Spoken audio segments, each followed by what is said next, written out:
He was in Texas, and so were 4 other future presidents. Gerald Ford was there, Nixon was there. I mean, it's really kinda creepy when you think of all these individuals being together in the same place at the same time at probably the most monumental moment in American modern history, where Yeah. there was a successful coup d'etat. Let's not beat around the bush anymore. That's what we experienced, and we've now lived in this corrupted world or country since that point. You could argue we haven't truly been America since 1963.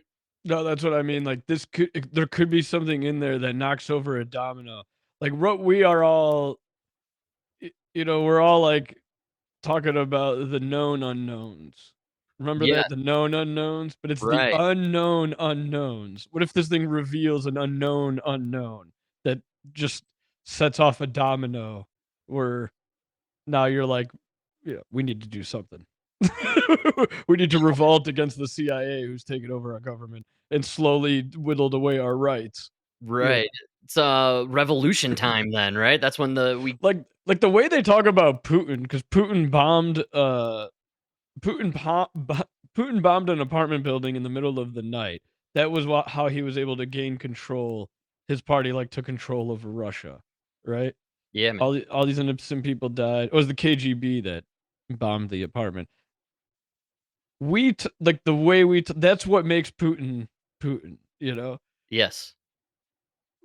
What if you find out that we knocked down 2 towers of people? I know. You know?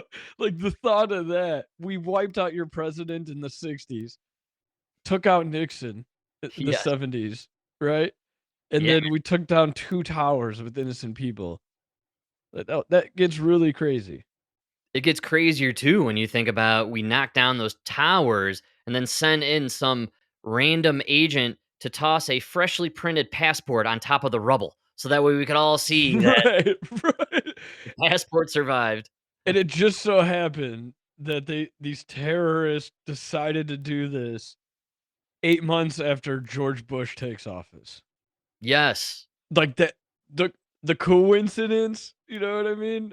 Well, why is there always a Bush or a Cheney or a Rumsfeld involved with false flags over the last 40 years? Good call. You know what I'm saying? Some nefarious characters here. Beloved by the left now, though, the Cheneys.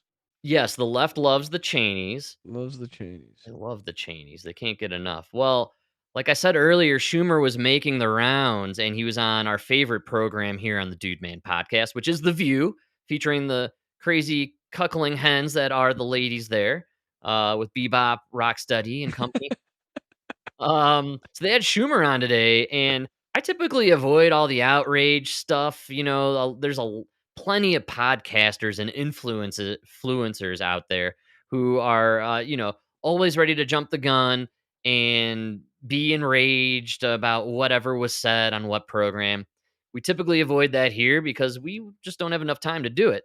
Quite frankly, there's other more important things going on in this world that we like to talk about, such as the budding relationship of Oscar Isaac and Pedro Pascal, right? I mean, we We could do a whole show on that one, man. at least half a show, right? Not Exactly. the fact that they're 2 gay men in love, but that the fact that the media wants that to be the new masculinity. They're redefining masculinity with Pedro Pascal In a pink sweater. nibbling on the ear of Oscar Isaac. The nibbling on the ear. It was too much. There's no doubt.